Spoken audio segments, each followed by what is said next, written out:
आज 5 मार्च सन 1986 हम हिंदी के सुप्रसिद्ध निर्देशक नाट्यकार श्री बृजमोहन शाह से बातचीत रिकॉर्ड कर रहे हैं।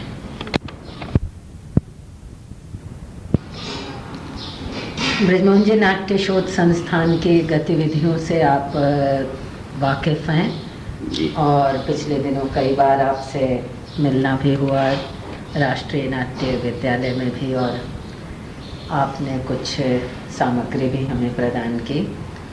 आपको जानकर खुशी होगी कि संस्थान का काम चल रहा है और इस बीच काफ़ी इंटरव्यू रिकॉर्ड होते चल रहे हैं, सुविधानुसार जैसा भी हो रहा है।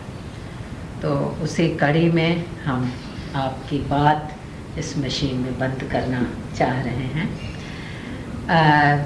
इस सारी रिकॉर्डिंग में हम लोगों का उद्देश्य अधिक से अधिक जानकारी उस व्यक्ति के बारे में प्राप्त करना है।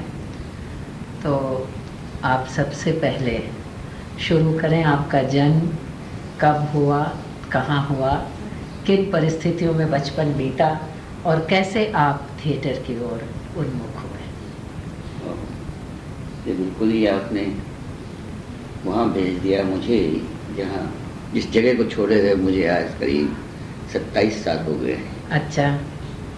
प्रतिभा जी, मेरा जन्म हुआ नैनीताल में, उत्तराखंड में। अच्छा। मेरे पिताजी फौजी थे। अच्छा। और अंग्रेजी के ज़माने की बात थी। माता जी का संस्कार उनके जरा विपरीत बैठता था, क्योंकि ख़ानदानी तो बनिए हैं, एक फ़ौजी तो घर का माहौल कुछ इस किस्म का था जिसमें ऐसी कोई कल्चर की बातें नहीं होती थी। अच्छा, आपका जन्म कब हुआ, इस तथ्य को रिकॉर्ड कर लें। मेरा जन्म हुआ 1933 मई, पहली मई 1933 को। तो स्कूली शिक्षा दीक्षा भी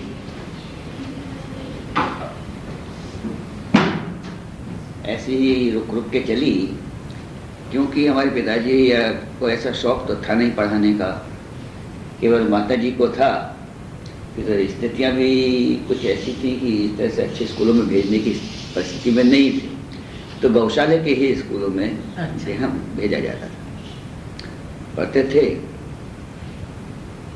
तो अध्यापक फिर पिटाई विटाई खूब करते थे, पढ़ने की आदत थी नहीं तो स्कूल से भाग भाग जाते थे। यहाँ तक हुआ कि एक बार 8 साल तक मैंने स्कूल छोड़ दिया था। 8 साल तक? हाँ। अच्छा। तो पिताजी भी इसमें कोई ऐसा नहीं कि ये कह के छोड़ दिया, कि नहीं छोटा ठीक है, बनिएगा बेटा है, कोई दुकान कर लेगा। लेकिन माता जी कहती थी नहीं, पढ़ना चाहिए। अच्छा, तो उन 8 सालों में क्या किया पढ़ाई? बस उजट बना किया, इधर खेला कूदा, ये काम करते रहते थे। अलबत्ता जरूर था, बचपन से ही रामलीला देखने का बहुत शौक था। अच्छा। इस पहले मैं ये पूरा कर दूँ, उसके बाद फिर 8-9 साल के बाद फिर मुझे लगा कि पढ़ना चाहिए। फिर पढ़ाई हराई शुरू की, फिर कभी पीछे मुड़ के नहीं देखा। MA तक किया, वही नैनीताल से ही किया। खेल कूद में और नाटकों में अधिक व्यस्त रहा अपने विद्यालय जीवन में। तो ये शौक जो हुआ रामलीला देख के ही मुझे नाटक में रुचि शुरू हुई। अच्छा। उस वक्त एक बहुत अच्छी बात वहाँ होती थी, रामलीला में जो काम करते थे वहाँ के नागरिक ही कर्टेन वर्टेन पेंट करते थे, सीन सीनरी अपने हिसाब से वही बनाते थे। तो रात को देर देर तक वहाँ तालीम कहते थे, रिहर्सल को, पूरे अभ्यास को तो तालीम चलती थी।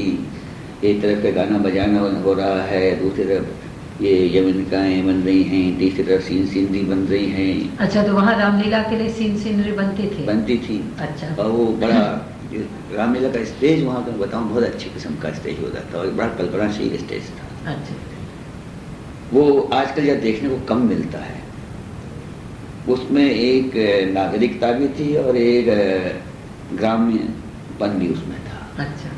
वो इस तरह से होता था जो कि कोई ऐसे सीन होते थे जिसमें कोई अवतार ले रहा हो, कोई राज दरबार का सीन हो रहा हो, कोई ऐसा हो रहा है, तो वो एक किस्म का प्रोसीनियम होता था, उसके अंदर होता था। अच्छा।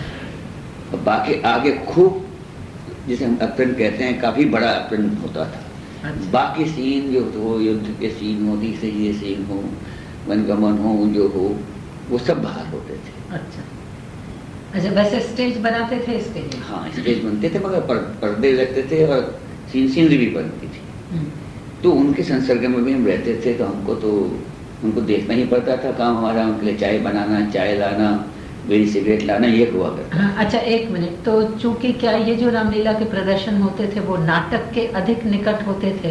क्योंकि आमतौर पर जो रामलीलाएं होती हैं उनमें तो पर्दे वगैरह का इस्तेमाल होता है। मैं बताता हूँ, इसी में बड़ा ही रुचिकर है ये बात वहाँ के लिए, क्योंकि वो उस रामलीला में वो इतनी बड़ा ओपेरा है, मेरे ख्याल से गीति नाट्य है, जो करीब 10-11 दिन निरंतर चलता है, 8 घंटे अच्छा। तक चलता था। अच्छा, गाने खूब गाए जाते हैं, गीत नाट्य? मुझे तो बड़ा ताज्जुब होता है, मेरी शुरुआत जो नाट्य में हुई वो गाने से हुई। आज मैं नहीं गा सकता, पता नहीं कैसा क्यों ये हुआ। अच्छा। तब मुझे ये पता नहीं है, मैं गाता तो था, ये मुझे याद नहीं है कि मैं वो बाजे को अपना अनुसरण करता था या बाजा मेरा अनुसरण करता था। लेकिन तर्जें इतनी अंदर भीगी हुई थी कि वो अपने आप ही मुखर हो जाती थी। अच्छा। तो वो क्या तो था? ये गीत क्या तुलसीदास के ही विनय पत्रिका नहीं, किताबली के रहते थे? कोई विनय पत्रिका के भी थे, कुछ दूसरी मानस से भी थे, कुछ उनके अपने बनाए हुए थे, जिसमें पारसी थिएटर का प्रभाव बहुत ज्यादा था। अच्छा। बड़ी अच्छी रागनियाँ थी, देख से जो भी जितने भी रस होते हैं, सारे रसों की रागनियाँ उसमें मिलती हैं। अच्छा। वहाँ गाने वालों की और बजाने वालों की क्या बात थी, उनको वो सब स्वतः ही सीखते थे।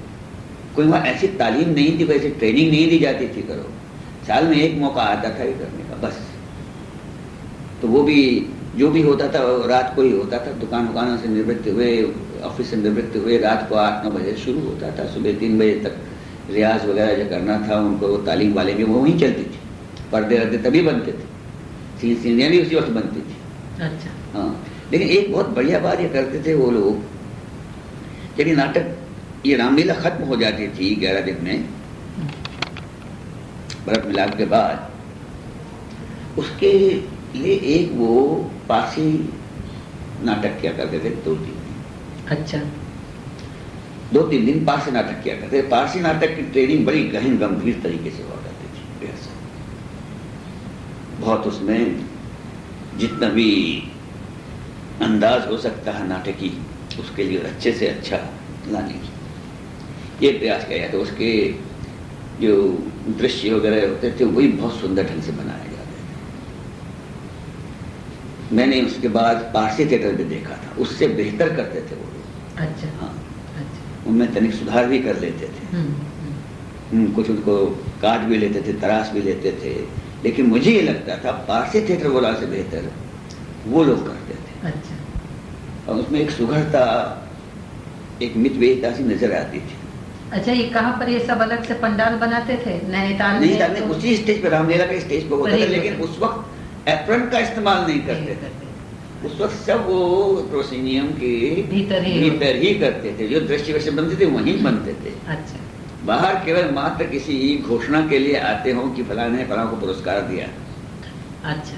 नहीं तो वो उसका इस्तेमाल नहीं होता था। और बिल्कुल उसमें जिंदा म्यूजिक, डांस वगैरह जो होते थे ऐसे होते थे, और सभी को लड़के ही करते थे, लड़कियां नहीं आती थी। तो वो मुझे वो दिन अच्छी तरह से याद है। हमको तो नहीं देते थे क्योंकि मुझे बुरा समझा जाता था, मैं स्कूल से भाग जाता था।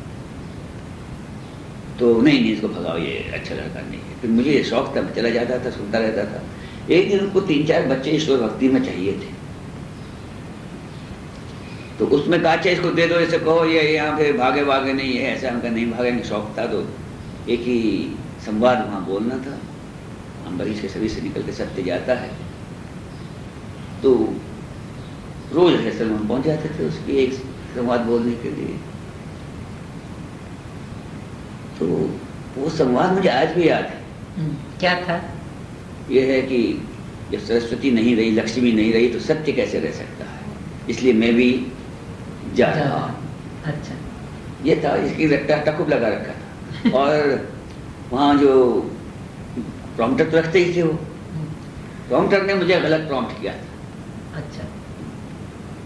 मैंने उसको सुनी अनसुनी करके अपना ही डायलॉग बोला था। तो जब मेरी वहाँ से मैं चला गया था, एग्जिट हो गई थी, तो प्रॉम्प्टर आया मेरे से और शाबाशी उसको मुझे दी कि मैंने तुमको गलत बता दिया था। उसके बाद जब खत्म हुआ तो लोगों ने कहा ये भाव बने बच्चा बहुत अच्छा है, इसकी आवाज़ सबसे दूर तक। अच्छा। बहुत अच्छा, शाबाश शाबाश। तो तब से फिर मैंने नाटकों में भी रुचि लेनी शुरू की। बड़ा पता भी मेरे भाई साहब करते थे तो उनको देख के और मुझे लगता था। भाई साहब भी कर। भाई साहब बहुत इंटरेस्टेड थे, वो करते थे वीर अभिमन्यु, अच्छे एक्टर माने जाते थे। अच्छा। लेकिन हमारे घर में इसकी सख्त ममानियत थी। तो करते कैसे थे ममानियत के बावजूद? तो चोरी छिप के जाते थे, डांट खाते थे। इसी का बताऊँ, एक दिन इसमें शांतनु का अभिनय कर रहा था मैं, इसमें श्रवण कुमार में मेरी माता जी का ऑपरेशन हुआ था और मैं ऑपरेशन के बाद उनकी वहाँ पर निगरानी में ड्यूटी पर था और वो छोड़कर वहाँ मैं वहाँ चला गया। वहाँ कोई भी नहीं। उसके बाद तो खैर मेरी डांट मारे बहुत पड़ी, बहुत डांटें पड़ी। एक दिन तो मैं बताऊँ, मुझे बहुत बढ़िया घटना हुई थी। किसी नाटक से करके हम रात आ रहे थे, या रामलीला देख के आ रहा था कहीं से, नहीं नाटक करके ही आ रहा था। तो घर गया तो देखा कि सब आज दरवाजे खुले, कभी दरवाजे खुले तो रहते नहीं। हम चिटखनी हाथ दो डाल के खोलते थे, जूते नीचे ही खोल लेते थे। सामने देखा तो एक चिंगारी सी जल रही थी, वो पिताजी से वेट भी रहे थे हमारे वहाँ बैठे हुए कुर्सी पर। अंधेरे में कहा वहाँ पर, अच्छा आ गया तुम? क्या ये लाइट जला? लाइट जलाए? हाँ। अब ये बंदूक उठा ही, मैं समझा उनको देनी है। अब घूम जाए, अबाउट टर्न कर और निकल जाए यहाँ से। समझ में नहीं आया, खड़ा खड़ा रह गया। उन्होंने कहा कि बड़ी अंग्रेजी बोलते थे, अंग्रेजी के ज़माने के थे वो, जाने क्या क्या बोलते थे, हमारे समझ में भी नहीं आता था। उनको गुस्सा अंग्रेजी में ही आता था, फौजी थे वो। गालियाँ वालियाँ भी दी। हो क्या कहा कि इससे वहाँ ठुमके नाचता आता था, मेरी मार्शल रेस, और तो वहाँ पर नाचता ठुमके नाचता है, मिरासी बनता है, ये वो है। अरे इससे अच्छा तो डाकू बन जा, मुझे मलाल नहीं होगा। और खुद देखने को चले जाते थे, देखते थे वो नाटक आटक का शौक था उन्हें। लेकिन ये उनको कभी सही नहीं था कि उनके घर वाले ऐसा काम करें। अच्छा, मैं साइड बदल दूँ।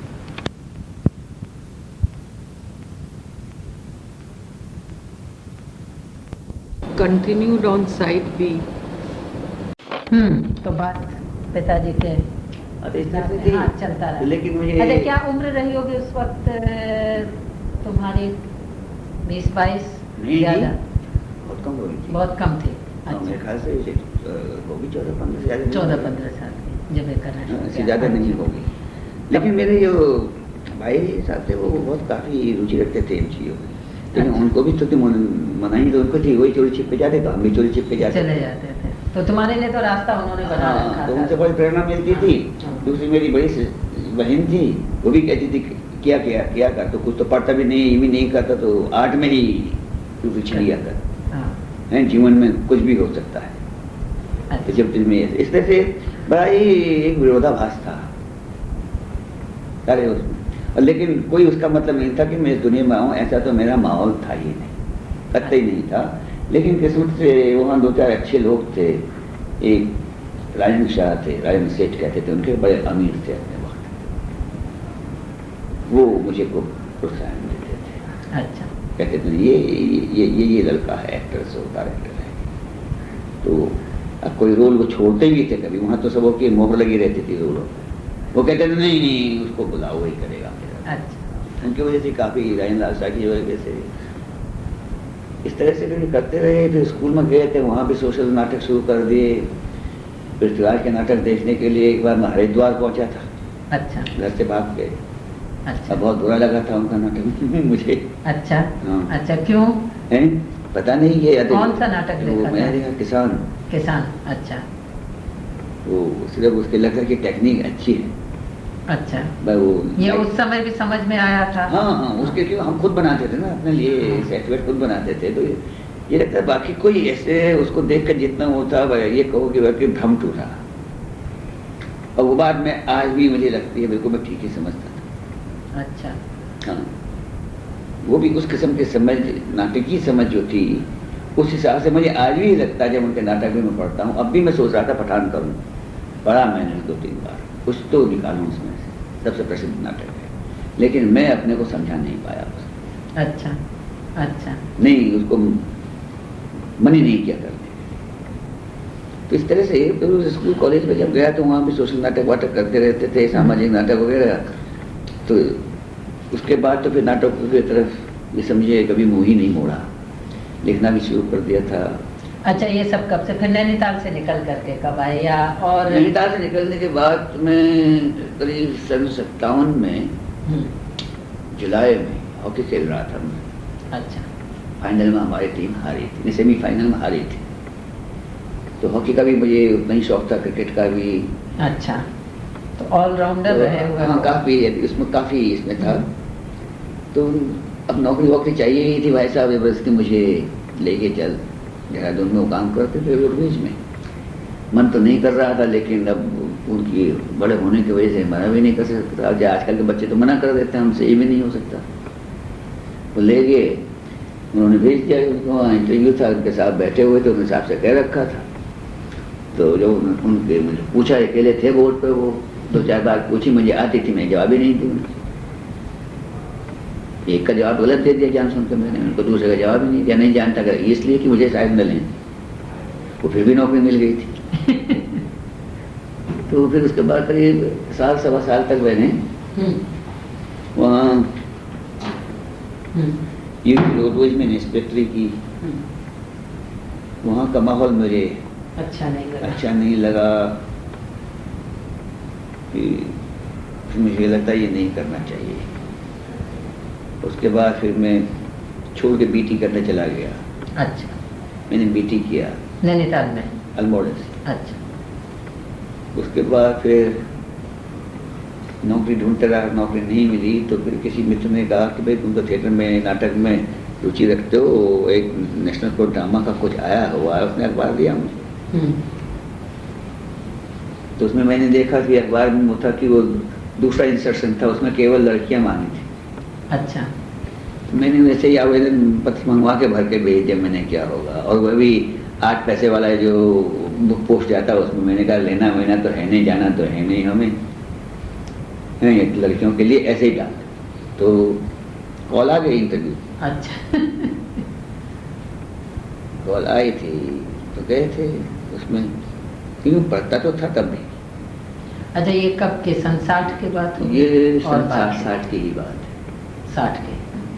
तो यहाँ इंटरव्यू में आए तो तब हमें पता भी नहीं था कि शंभू मित्र कौन है, मेहता कौन है। कोई इंटरव्यू बोर्ड में बैठे थे, हम तो पृथ्वीराज को ही एक थिएटर वाला समझते थे। लेकिन ये एक आध एक्शन के नाटक या शेक्सपियर के नाटक, ऐसे कुछ गौसवती के नाटक ऐसे कोई पढ़े हुए थे, और कुछ करते तो हम रहते थे, और नाटकों के बारे में पढ़ते भी रहते थे। जहाँ भी सामग्री मिली पढ़ो जरूर उसको। तो जैसा भी हुआ होगा वो साक्षात्कार में तो पता नहीं, जो कुछ पूछा हम बोलते कि क्या क्या हुआ, क्या पूछा उन्होंने, क्या नहीं पूछा, जो जो पूछा वो सब बोल। फिर उसके बाद एक दिन देखिए उन्होंने बुला लिया। आ गए? नहीं, आने में भी बड़ा पशुपेश चला कि नौकरी छोड़ दें। नौकरी ताजा ताजा मिली थी नहीं, और किसी को राष्ट्रीय नाट्य विद्यालय का कुछ पता तो था नहीं, और उसमें कोई ऐसी भरोसे की बात भी नहीं थी कि आपको ये प्रशिक्षण के बाद क्या मिलेगा क्या नहीं होगा। तो अधिकांश लोग तो पक्ष में थे नहीं, लेकिन मेरी बड़ी बहन थी, उसने कहा चाचा तो कुछ परवाह मत किया कर इन बातों में, ये कुछ बातें अपने आप होती हैं, वही बातें अच्छी होती हैं जो अपने आप होती हैं। बहुत सोच के जो बातें होती हैं वो गड़बड़ होती है। तो सोच ऐसे बातों में सोचता है तो ये अपने आप हो रहा है तो चला जाए, सब कुछ अच्छा ही होगा, हैं। और उसमें फिर तो किसी कुछ मांग तो ले रहा है, जिसे कुछ देना हो तब तो कहे मत जाओ। यहाँ तो कोई भी किसी को यहाँ अच्छा काम नहीं करने देगा, हैं। यही कहेंगे तो बाबू हो जा, तो मास्टर हो जा, हैं। इसी में अच्छा था। उन्होंने मुझे तू जा, या सब तेरे बोरे बिस्तर बांधा गई, चले आए नेशनल स्कूल। चले आया नेशनल स्कूल में था। फिर यहाँ ट्रेनिंग ली, यहाँ भी ट्रेनिंग में 1 साल तक तो मन में बड़ा तूफान ही मचा था, छोड़ के जाऊँ या न जाऊँ, क्योंकि वहाँ नोटिस आ गया था ऑफिस से कि तुमने बीच में दगा दिया है, क्यों न तुम पर एक केस किया जाए, अच्छा। नुकसान होगा। हाँ। अब मैं समझ जाऊँ न जाऊँ ये करके फिर मैं दिसंबर में छुट्टियों में एक बार गया, उन्होंने कहा नहीं जी ऐसे कैसे हो सकता है, छोड़ के जाने में सभी जाते नहीं, कायदे से जाते, तुमने तो बताया था नहीं,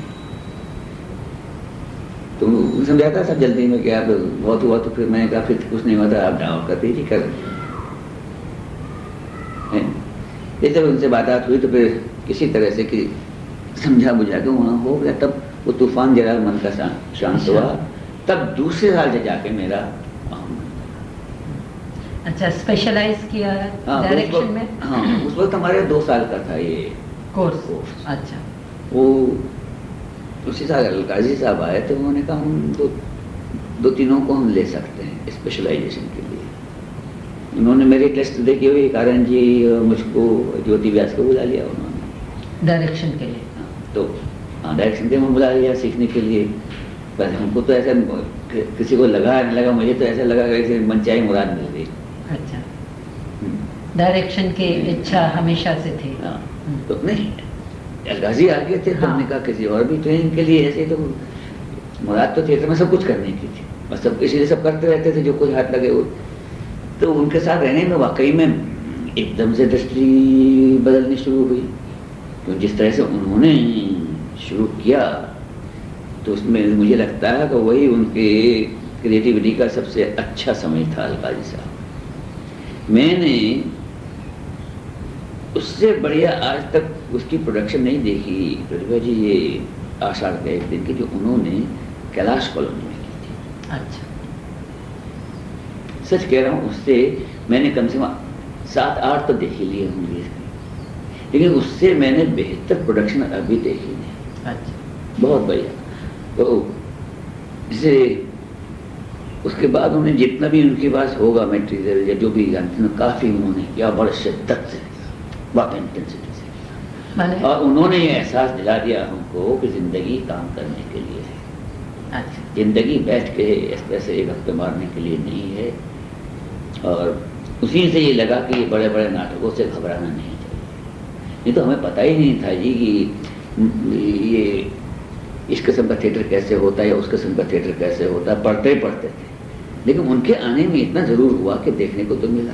अच्छा दूसरा फिर जो जिस तरह से वो बोलते थे नाटकों के बारे में, प्रैक्टिकल एस्पेक्ट्स में उसके और फिलोसफिकल एस्पेक्ट्स में, उसके पहले तो वह फिलोसफाइज ही हो रहा था।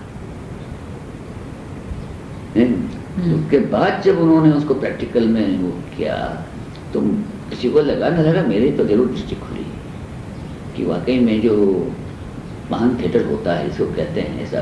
अब तक तो पढ़ते थे सुनते थे, होता भी नहीं था यहाँ। और उतनी सुगढ़ता किसी भी प्रस्तुति में नजर नहीं आती थी जितनी सुगढ़ता उनकी प्रस्तुति में नजर आए, और जितना वो फोर्स भी नजर आने लगा धीरे धीरे। वो कुछ उस वक्त उनके फेज में मुझे लगता था वो उनके ज़िंदगी का बड़ा जोरदार टाइम था थिएटर, जो बाद में वाकई में फिर जरा से द्रोहित सा होने लगा था।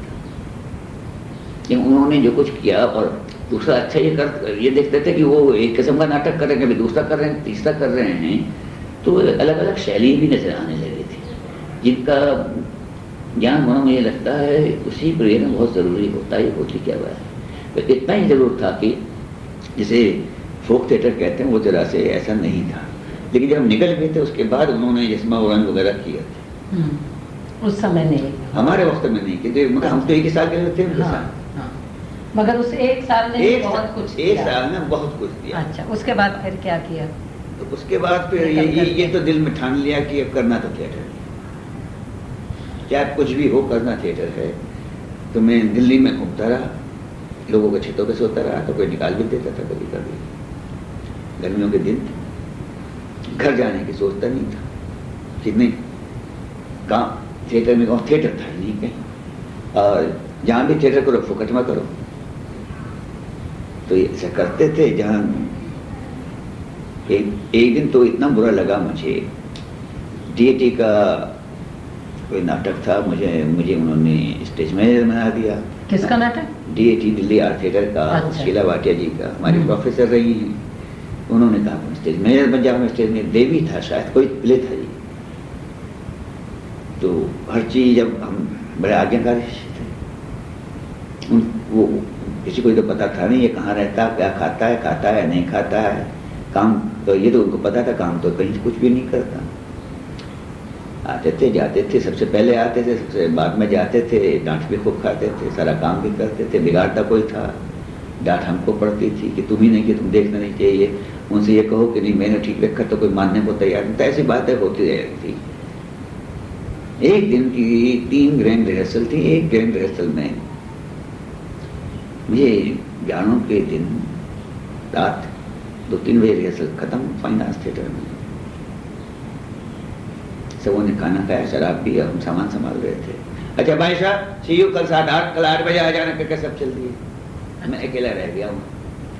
उस दिन मुझे, मेरे ख्याल से उतना बुरा थिएटर मुझे कभी नहीं लगा। उस दिन से मैंने समझ लिया कि इन लोगों के साथ आगे थिएटर नहीं करना है। अगर करना इनके साथ थिएटर है तो इस सिक्का हमारा होना चाहिए। ये जानते तो कुछ है नहीं, और इस तरह से बिहेव करते, व्यवहार करते कि सबने खाना खाया, शराबें पी और पूछा नहीं, और सब चल दिए। और क्या क्या भाई साहब हुक्म चला गया। तो उस रात में बाबू आ गए हैं। अच्छा ठीक। उस रात फिर वहाँ हमारे थिएटर के लोगों से पहचान थी, वो जो स्टेशन वाले होते, उनसे खुशामद संवाद करके वहीं रह गया मैं।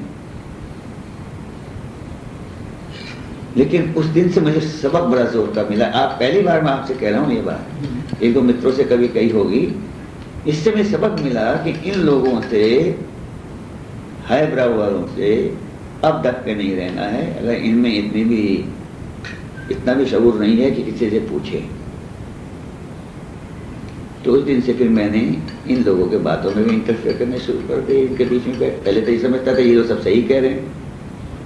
अगर मैं कहना भी चाहता था तो कुछ घबराता था। उस दिन से मुझे ये लगा कि आदमी तो आदमी है, फिर आदमी से घबराना क्या है, अगर यही आदमी है तो। तब से ये, और लेकिन मैं थिएटर इसी तरह हमने क्या फोकस यहाँ। तो उसके बाद ऐसे करते रहते। फिर सेंट कोलम्बस में मुझे एक आध महीने के लिए पढ़ाने को उन्होंने कहा, तो पढ़ा सकता हूँ, जरूर पढ़ा सकते हैं। बीटी तो मैं था ही, तो पढ़ाने गए थे। मैंने पहले हिंदी पढ़वाई, प्रिंसिपल क्लास में आके बैठता था, वो बहुत खुश हुआ। बीटी तो मेरा क्या ही हुआ था। हाँ। पढ़ाने में जानता था, हिंदी भी ठीक ही थी। तो वहाँ जरा अंग्रेजी भी कहते थे, अंग्रेजी में डर लगता था। तो लेकिन ये था जरूर मन में कि भी तो आदमी ये खा तो रही जाएगा, निकाल तो देगा, ज़्यादा क्या कर लेगा। लेकिन नहीं, तो बहुत खुश हो गया। तो 3 महीने वहाँ काम किया। तो उसके बाद वो जिसके जगह पर काम कर रहे थे वो आ गए। उसने मुझसे कहा कि तुम जाता है इंतज़ार कर सकते हो, तो मेरे यहाँ जब भी जगह होगी तुम बुलाऊँगा, मैं तुम्हें खोना नहीं चाहता हूँ। और इंतज़ार करते 6-7 महीने फिर बेकारी में गुजर गए। उसके बाद मैं पहुँचा एक दिन, मुझे कहा कि भाई मुझे बहुत ज़रूरी चाहिए काम। उनका मैं देखता हूँ। फिर उन्होंने एक दिन जवाब आया मिसेस पाठक के तो मार्फत के, आ जाओ, वो बुलाएं, कहने को संस्कृत पढ़ाने को कह रही है। मैं कहा संस्कृत तो मैंने ज़िंदगी भर नहीं पढ़ी, स्कूल में भी भागता था मैं। बोली नहीं यार, क्या है वो कीवी देख लेना, कौन सी ज़्यादा संस्कृत होती है, नहीं मत कहना, सब चलेगा, बस नहीं मत कहना। अब मैं मन में कहूँ ये तो बड़ा ही झूठ हो गया भाई। तो खैर वहाँ उन्होंने कहा संस्कृत पढ़ानी। उसने ये भी नहीं पूछा तुम संस्कृत जानते हैं क्या, तो इतना अच्छा मानता था संस्कृत। अरे पढ़ानी है, और इस दिन तुम यहाँ आ जाना, ये तुम्हारी सैलरी होगी। उसके बाद मैं पहुंचा कारंथ के पास। कहा यार गुरु, आज तुम गुरु हो, क्यों? मैं कहा ऐसी नौकरी मिल रही, सकते हाँ पढ़ा लो। मैं कहा तुम तो जानते हो, मैं तो जानता नहीं। मैं कहा तुम बनारस वाले हो भाई, क्या तुम इतनी संस्कृत नहीं जानते? मैंने किताब देखा तो कुछ भी नहीं है। फिर मैंने जब पहले वाली किताब देखी उसमें से मैं सीखने लगा। हाँ, शुरू से ही।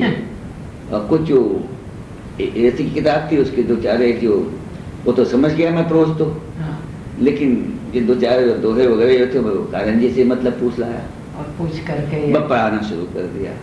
अच्छा। तो सेंट कोलंबस ज्वाइन कर लिया।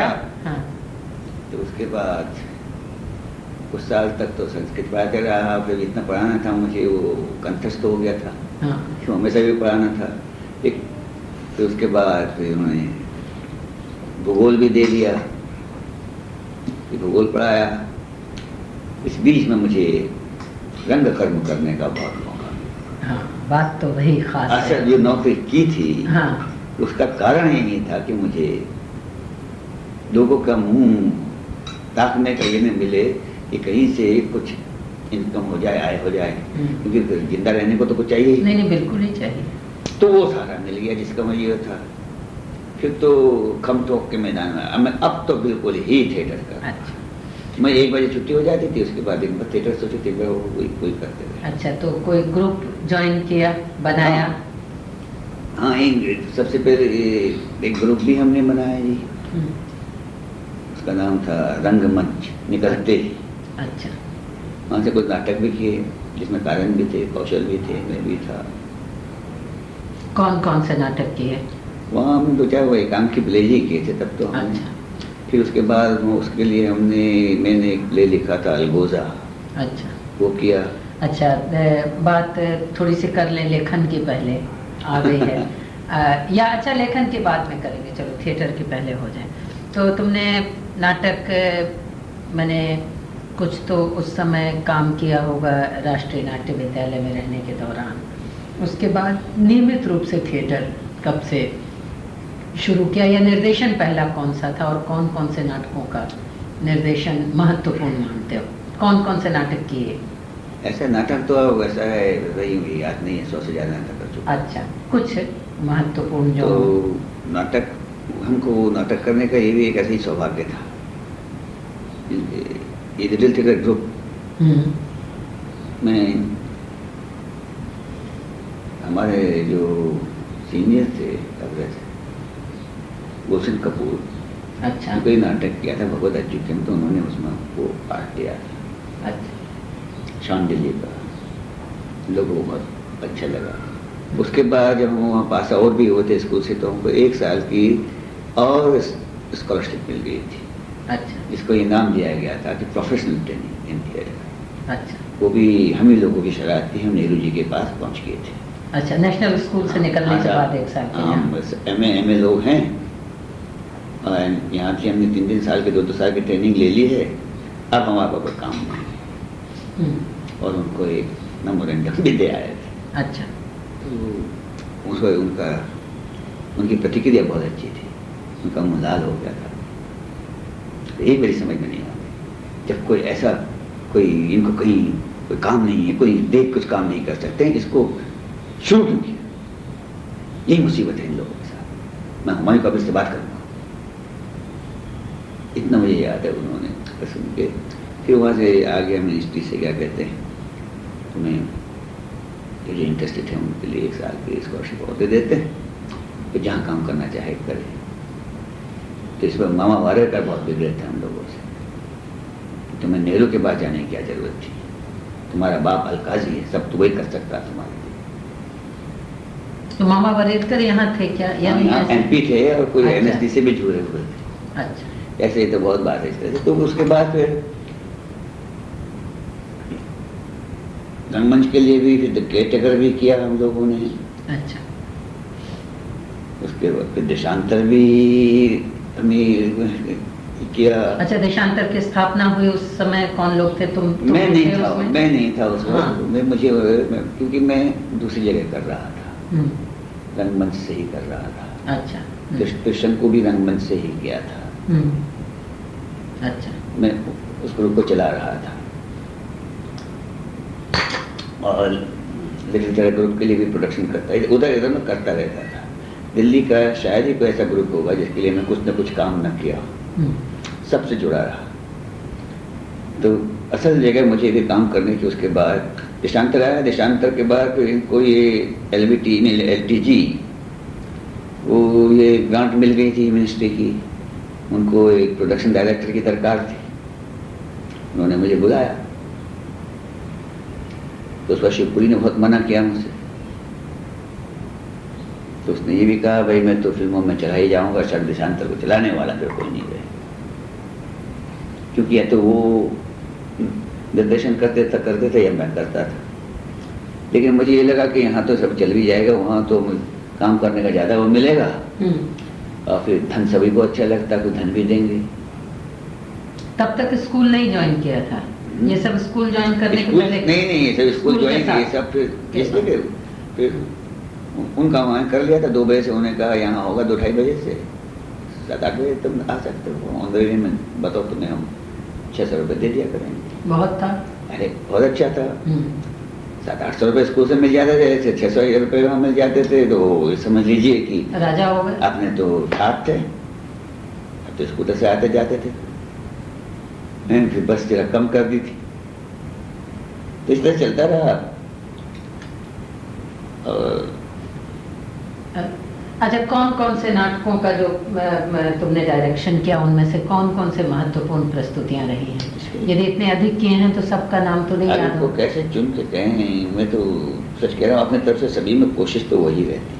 अच्छा, कोशिश रहने पर भी कुछ तो से अपने को संतोष होता है। कोशिश तो यही रहती है कि वाकई में हर नाटक ऐसा हो कि दूसरे से जरा से अलग ही हो और अच्छा ही हो। अब पसंद नापसंद तो मेरे ख्याल से दर्शकों की है, कि उनकी होती है जो उसका वो हिसाब किताब लगाते हैं। अगर मुझे कभी कच्चे नाटक में भी हाथ डालना पड़ा तो किसी जो अब भी आपसे बात हो रही थी दर्शक वगैरह की, उनके मनोरंजन के लिए भी एक आध नाटक हल्के फुल्के किए भी होंगे, लेकिन ऐसे हल्के फुल्के जो ऐसे नहीं थे वो जिसको कहें कि अश्लील हो या ये हो, वो करते रहे। तो लेकिन उसमें भी पूरी तन्मयता से करता रहा, जितना भी अपनी योग्यता है उसमें जितना भी कर सके उसी से करता रहा। अच्छा, इस प्रश्न को हम दूसरी तरह से तब पूछें कि किन नाटकों को करके तुमको संतोष सबसे अधिक मिला? चलो ये तो बात हुई। नहीं, एक पॉइंट से कई बार जवाब देने में मैं कभी इस बात को सोचा ही नहीं। अच्छा, कि जिसका जवाब मैं दे दूं सीधी तरह से, मैं सोचा नहीं इस तरह से, कभी ऐसे सोचने का मौका भी नहीं मिला। मैंने हमको ताज्जुब हो रहा है, क्योंकि सोचे बिना भी ये तो एक अनुभव अपने करते हैं। जैसे हम ही लोगों ने बहुत से नाटक किए, अभिनय किया बहुतों में, तो बराबर यदि कोई पूछे तो ये कह सकते हैं कि नाटकों में अभिनय करके बहुत अच्छा लगा, मन को एक तरह की आषाढ़ का एक दिन में किया, आधे अधूरे में किया, गोदान में किया, अभी सांझ ढले करके आए हैं, मेरे बच्चे किया था, तो बहुत अच्छा लगा था। ये सब माँ के ही रोल थे सब। एक मैंने सावित्री को आधे अधूरे की छोड़ करके बाकी का हाँ वही रखे। तो ऐसा यदि नहीं लगा तो इसका मतलब ये है कि एक अलग तरह की मानसिकता से काम किया तुमने। आमतौर पर तो कुछ न कुछ कहीं सबके साथ लगा होते हुए। हाँ, जैसे मैंने कहा ना, मैंने जो भी काम किया मैंने बराबर ही जुड़ के किया होगा, किसी में ये नहीं क्या। अब लोग जिसको अच्छा कहते थे तो हमको भी सुनने में अच्छा लगता था। नहीं, हम लोगों की तो बात ही छोड़ दे रहे हैं, हम केवल अपने मन की बात पूछ रहे हैं। लोग तो बहुत बार अपने मन को जो काम करके संतोष मिलता है लोगों को नहीं होता। अगर सही देखें तो साफ है मेरे ख्याल से, जो वो हुआ था तो वो तो शंकु से हुआ होगा। हुआ होगा। हाँ, भी नहीं, सच कह रहा हूँ, मैंने हाँ। इसका भी जायजा इसका लिया नहीं, कभी सोचा भी नहीं। वो मुझे जब मैं करता था तो उसमें जिसे इनोवेशन वगैरह की बात कहते हैं, इस तरह की बातें मेरे मन में आती थी। अच्छा, वो आती थी वो कारगर भी हुई जाके, क्योंकि मेरे मन में ये होता था ये जितने भी बंधन थे इस पर लगे हैं थिएटर में, कन्वेंशन टूट जाने की, उनका कोई महत्व नहीं है। वो कैसे टूटे उसका कोई महत्व नहीं है। मुझे ये लगता रहा, क्योंकि सब बनाई हुई बातें, ये लगता रहा। तुमने उन कन्वेंशंस को तोड़ा तो इतनी कॉन्शियसली? अच्छा, उसने मन में था, कॉन्शियसली नहीं तोड़ा, मन में था, वो अंदर से ही आया। वो इस किस्म की यात्रा हुई तो पता नहीं था कि किधर को जा रहा हूँ। किस तरफ को मैं जा रहा हूँ मैं ये पता नहीं था, क्योंकि ये मैंने लिख तो दिया था करीब सन 59 में। त्रिशंकु। हाँ, इसका छोटा रूप था, तब लिख दिया था ये। फिर यहाँ आके कुछ देखा, कुछ है, कुछ पढ़ा, तो उसका रूप अपना बदलता चला गया था। तो जब शुरू में इसको कर रहा था, ये भी सेंट कोलंबस स्कूल के लिए पहले किया था। अच्छा। जब मैंने इसको लिख लिया था, वहाँ करने गया था लड़कों के साथ, तो जब तक उसको पढ़ा गया तब तक वो ठीक है। जैसे ही ब्लॉकिंग के लिए शुरू किया तो मुझे कुछ समझ में नहीं आया कैसे करूँ। तो ऐसे जूझता रहा, फिर उसके बाद खत्म करके मैं कहा चलो जी अब कल देखेंगे, चला गया था। तो समझ में नहीं आ रहा था मेरा, ये तो क्या गड़बड़ हो गया। ये भी था कि अब प्रिंसिपल को क्या जवाब देना हो। घर में आके मैं रेडियो खोल के बैठ गया, तो क्रिकेट मैच आ रहा था, टेस्ट मैच को सुन रहा था। तो वहीं से मुझे फ्लैश आया कि इसकी ब्लॉकिंग कैसे होनी चाहिए। अच्छा। जैसे क्रिकेट में होता है, एक बॉल है, तो कुछ एक बैट्समैन है, इनको ये खेल दारोमदार इन्हीं में होता है, उनको घेरे रहते हैं, सारी उनके समूहन और मूवमेंट बदलते रहते हैं। तो यहाँ से मुझे इंसाइट मिली थी और वो ऐसी कारगर हुई। अच्छा। जिसे क्रिएटिविटी का कहते हैं। अब लोग कहते हैं इसमें वो थिएटर भी है, वो थिएटर, ऐसा मेरा कोई मुद्दा नहीं था। कोई कहते हैं ये कहे वो है, कोई ऐसा मुद्दा नहीं था, मैंने इसे करता गया। लेकिन वो जब खत्म हुआ था, वे याद है अभी भी, उस वक्त एक्साइटमेंट हुआ था। जिस तरह से लोग मिलने आए, जिस तरह हम लोग आपस में रिएक्शन हुआ, क्योंकि इस तरह से प्रतिक्रिया करते हुए कभी भी प्रेक्षकों को नहीं पाया था, जितना भी तब तक किया था। और इस तरह से अभिनेताओं को भी आपस में मुस्कुराते हुए नहीं देखा था। ये हुआ था उस वक्त। लेकिन वैसे में कहा ना, मैंने कोई याददाश्त है जायजा लेके कभी नहीं रखा था इस बात को। अगर ऐसे कुरे देख तो एक करके याद आने लगे, तो उस पर उसका ऐसी प्रतिक्रिया हुई थी। उसके बाद भी कितने दिनों तक वो कोई बातें होती रही, मिले, कुछ लोग उठ के भी चले गए डर के मारे। मैं समझा कि झगड़ा ही हो गया इन लोगों का। तो एक दो के फिर फोन आए, एक दो कुछ बातें हुई, कहने लगा ऐसा था प्यार में, हम तो उठ के चले गए, हमारे 10 रुपये बेकार गए। उसके बाद तो बड़ी तारीफ पड़ी ये है। माने ये स्कूल के ही प्रोडक्शन की बात है या अलग से जब किया बाद में? स्कूल से ही, स्कूल के ही प्रोडक्शन। हाँ, माने लड़कों को ही लेकर के। हाँ, मुझे बड़े बड़े पेरेंट्स लोग आए थे ना देखने के लिए। अच्छा। आए थे। फिर उसके बाद यहाँ किया था, उसका यहाँ भी असर वैसे रहा। अच्छा।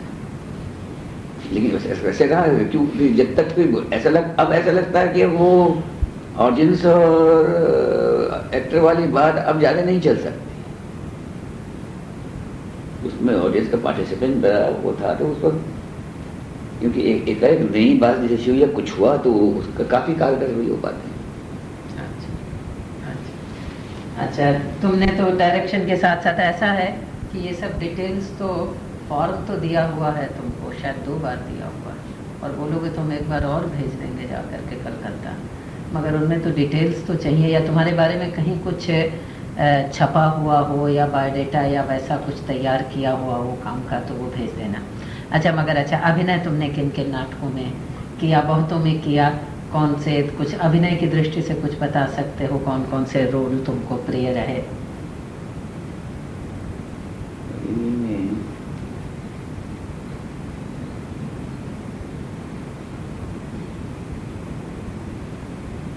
क्या बताऊं मैं आपको,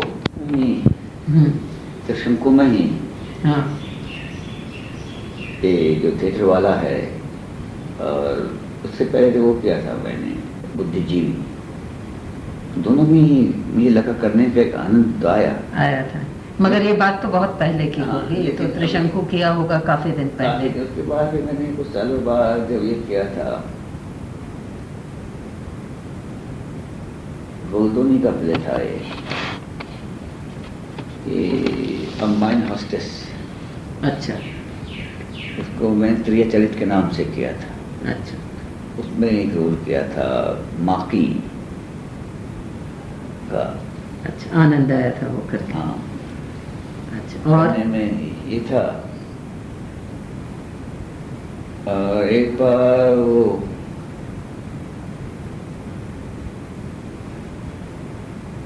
याद तो आती नहीं थी। अच्छा चलो, तो ऐसी। हाँ, तो ये तो फिर याद करके। अच्छा एक बात बताओ, अभी अभी ध्यान में आई कि शुरुआत तो रामलीला और पारसी थिएटरों से हुई, तो क्या निश्चित रूप से तुम्हारे प्रोडक्शंस या अभिनय पर उनकी छाप तो नहीं रही होगी, या नहीं, है वो छाप? ऐसा है नहीं, जब क्योंकि मैंने कभी देखा नहीं अभिनय करते हुए तुम्हें, दुर्भाग्य नहीं, से। वैसे छाप रह नहीं सकती है, क्योंकि इन बातों के लिए मैं बहुत सचेत रहता हूँ। हम्म, इन बातों पे सही से रहता हूँ, क्योंकि मैं एक निर्देशक, अभिनेता, लेखक के बतौर ये मुझे लगता है कि अभिनेता की या निर्देशक की और लेखक की आधे से ज़्यादा सफलता तो वहीं हो जाती है जब उसको एक दो बातें जरूर पता रहती हैं। एक, वो क्या कह रहा है वो जाने अच्छी तरह से। दूसरा, वो किस शैली में कह रहा है ये पता लगे। तीसरा उस वक्त होता है जब उसकी अर्थवत्ता कोई और करता है, जैसे निर्देशक या अभिनेता। तो उनसे जब बात पता लग जाती है तो एक उधर दूसरी तरफ जाने का फिर अच्छा, जिसमें थोड़ी भी इस बात का योग्यता या प्रतिभा होगी, वो एकदम से नहीं जा सकता उस तरह। और चूंकि ट्रेनिंग यहाँ पर हो गई थी, इसलिए इस किस्म की नहीं, मैं कहता हूँ जो ग्रेट हुए हैं सब बिना ट्रेनिंग के हुए हैं। मेरा तो कहना तो ये है, जो ट्रेनिंग से ग्रेट हुआ है वो बनावटी ग्रेट होता है। उसमें कुछ कंट्राइव बातें हो जाती हैं, जैसे कमीशन बातें होती हैं। मुझे ये लगता है कि उतना खुला हुआ अभिनय, इतना ये करना, लेकिन ट्रेनिंग से उसमें वो अगर जो चाहे तो एक अपना सिस्टम तो बदला सकता है, ला सकता है। और मैं ये कभी नहीं मानता बिरबाजी कि एक्टर का या निर्देशन का ट्रेनिंग या किताबों से कोई बन सकता है। लाख ट्रेनिंग दे दीजिए, अगर उसके अंदर नहीं है वो नहीं तो नहीं बन सकता, बन ही नहीं सकता है। इसीलिए मैं इस बात को भी मानता हूँ, किसी भी अभिनेता का कोई खास किस्म का मेथड नहीं होता, वो अपना अपना मेथड होता है। करने का एक अपना अपना अंदाज होता है, और जो उसका अंदर बैठा हुआ है वो डिक्टेट करता है। क्योंकि बहुत तो इतना सोचने विचारने के बाद भी नहीं कर पाते हैं, और कोई तो बातें करते रहते हैं, कुछ भी कमाल कर जाते हैं। और उनसे पूछिए कि करे चरित्र क्या है, वो नहीं बता सकते। लेकिन हम कहते हैं हमको टच कर गया है। मैंने कितनी बार ऐसी बातें कही, बातें हुई हैं मेरे पास। उनसे पूछो कि भाई इसमें तुम्हारा कहने का मुद्दा क्या था, इस चरित्र का क्या था, क्या नहीं बताते हैं, जो हम समझ बैठते हैं। लेकिन उनमें कुछ इस किस्म की प्रतिभाएं जन्मजात होती हैं, या सेंसिटिविटी, संवेदनशीलता होती है। अच्छा, कभी भी मैंने किसी अच्छे एक्टर को, जितने से मेरी बातें हुई या कन्फ्रंटेशन हुआ, किसी तरह किसी मेथड को प्रतिपादित करते मैंने नहीं देखा। उन्होंने कभी, मैं पूछता भी रहता हूँ, बड़ा कभी मैं इसके लिए बड़ा वो था, लगाई पूछने के लिए।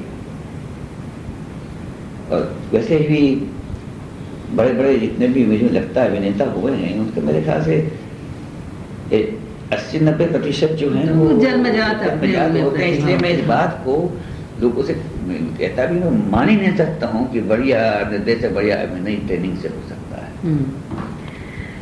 अच्छा, लेखन तुमने कब शुरू किया और कैसे लिखने की प्रेरणा मिली? क्या क्या नाटक लिखे? अभी भी लेखन चल रहा है या बंद है? लिखने की प्रेरणा तो ये बहुत पुरानी बात है, स्कूल के ज़माने की बात है। मेरी दीदी कभी कभी वैसे लिख के घर के लिए रख लेती थी, छुपाने पाना ऐसा था, तो कोई ईर्ष्या होती थी। अच्छा, ईर्ष्या होती तो वो कहानी पढ़ कर लिख के सुनाती थी। हम तो पढ़ते नहीं थे, तो पढ़ती भी थी। तो उसको चिढ़ाने के लिए हमने समझा नावल लिख लेंगे, 30-40 पेज कभी लिखे होंगे, और अभी भी याद के लिए पढ़े हुए हैं कहीं। अच्छा। तो वहाँ से उसके बाद फिर नाटक का लिखना शुरू किया मैंने, जब मैं हाई स्कूल में था तब से मैंने शुरू कर दिया था। अच्छा, कौन कौन से नाटक लिखे? कुछ 6-7 तो मैंने एकांकी लिखे थे, वो फिर उसके बाद छोड़ ही दिए थे। अच्छा, एकांकी लिखे थे, उसके बाद कुछ 5-6 महीने में पूर्ण नाटक लिखे हैं। हाँ, त्रिशंकु, अलगोजा, त्रिशंकु, युद्धमन, शयमात, एक अनचाहा, ये हाल ही में 3-4 साल पहले एनएसडी में आने से पहले। अच्छा, ये सब नाटक खेले जा चुके हैं? जिसमें ये नहीं खेला गया अभी, अनचाहा नहीं खेला गया। हाँ, मैंने उसको निकाला भी नहीं है, निकालना मुझे अच्छा भी नहीं लगता है। तो मुझे लगता है आप कहेंगे कि अब ऐसा विचार नहीं होना चाहिए, मैं जानता हूँ नहीं होना चाहिए। वो कारण मैं आपको बताऊँ, वो कुछ इस किस्म का ये मेरी ऐसी एक अपनी अपनी मनोवृत्ति होती है जी। पता नहीं, मुझे एक आध बार बहुत दुख हुआ। जैसे बेंगलोर में 7-8 ऐसे रंग मंडलियाँ हैं जो मेरा कृष्ण को नाटक करते हैं, उनको अच्छा। बाय हार्ट याद है सब। वो अच्छा, हिंदी में करते हैं या कन्नड़? कन्नड़, वो सब का अच्छा। नाटक है, वो अच्छी बात है मेरे लिए, बहुत अच्छा। बढ़िया। कोई नहीं बताता हिंदी में भी कितनी जगह मेरे नाटक हुए, कभी आज तक शायद किसी ने चिट्ठी लिखी हो, जबकि मैं साफ कहता हूँ रॉयल्टी नहीं लेता, कहता हूँ मुझे नहीं चाहिए रॉयल्टी। वो तो अच्छा, वो भी नहीं बताते। अगर यहीं पर बात आके हो जाए तो कोई बात नहीं, पब्लिशर सबसे बेईमान। मैं खुद उनकी कितनी किताबें बिकवा चुका हूँ। वो कहते हैं अभी तो बिकी नहीं, रॉयल्टी नहीं देते। बिकी नहीं। अब होता क्या है, एक तो मैं तो किस्म का लिखाड़ तो हूँ नहीं जी। मैं तो जब लटक आती है तो लिखता हूँ, नहीं लटक आती है मेरा तो कोई ऐसा है नहीं। तो जो अजीब सी तकलीफ सी होती है, अब मैं उसको लिखूँ, फेयर करूँ, उसको ब्रशअप करूँ, उसको फिर 400-500 रुपये उसका टाइप वाइप 3 कराने में दूँ, फिर उसको मैं दे के आऊँ, फिर वो मुझे प्रूफ पढ़ने को दे, मैं प्रूफ करके फिर उसको दे के आऊँ, और जो छापे वो बेचे, ऑर्डर ले। तो ये तो कोई बात ही नहीं है। अब तो वैसे तो वही लिखेगा जिसको अमर बनने की ख्वाहिश है कि दुनिया में कि अब मैं मर जाऊँगा, इतिहास में नाम आएगा मेरा। तो ये एक मुझे ऐसा लगता है, ऐसा क्यों है ये?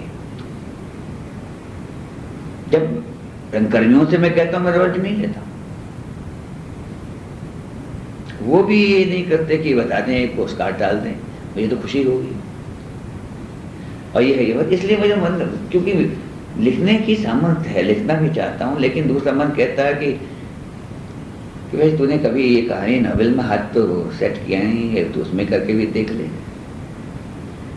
ये ऐसा लगता है मुझे। अच्छा, मगर ये ताजुब की बात है, ऐसे कोई कोई करते हैं, मगर अमूमन नाटक छापते भी हैं, देते भी हैं। अब एक मन में प्रकाशकों के प्रति अविश्वास बना रहता है, हम सब लोगों का स्वाभाविक है कि ठीक है साहब नहीं देते हैं।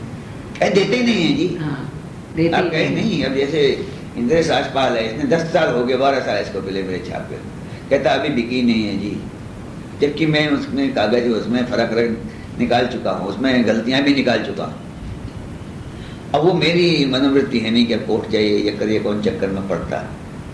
तो मुझे लगता है कि यही है, तो शादी चुपचाप बैठो, अभिनय सबसे बड़ी कला है, बढ़िया कला है, वही क्या करो हैं। उसमें पैसा भी देते हैं लोग, उसमें मान सम्मान भी ज्यादा मिलता है।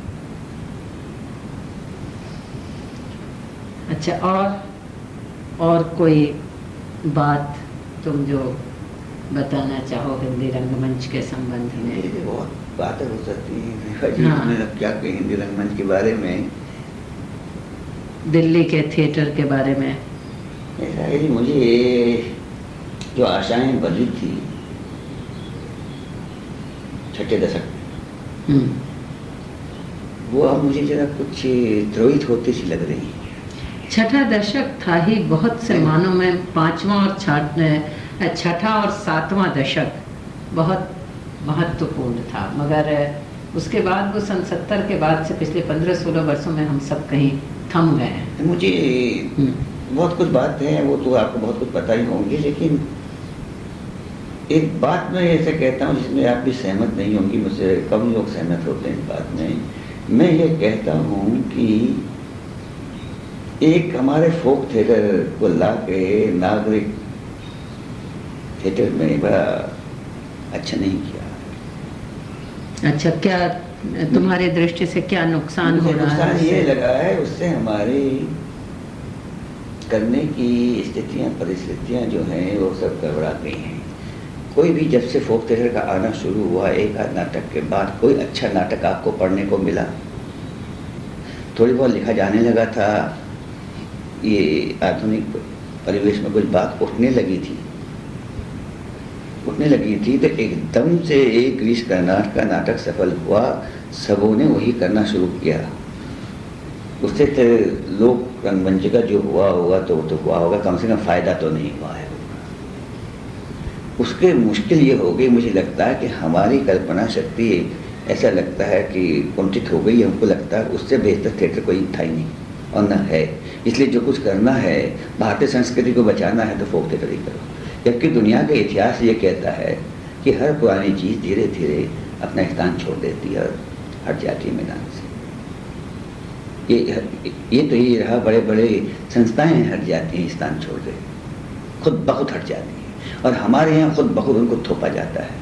अच्छा, वो करें तो भी ठीक है, जो जानते हैं उसको, जिन्होंने देखा, जिसने जिया है। अब मैं भी करने लगता हूँ। ये दुर्भाग्य की बात है। अब मैं भी करने लगता हूँ कि बिना जाने हुए उसका जो प्रयोग किया जा रहा है, उपयोग किया जा रहा है, वो गलत है। मैं भी कर रहा। उसकी वजह से क्या हुआ, मुझे क्या लगता है, देखिए नाटक का किसी पक्ष को लीजिए, उसमें कोई बढ़िया बात नहीं हुई है, मैं सच कह रहा हूँ। आप लेखन को लीजिए, लेखन गड़बड़ा गया एकदम से।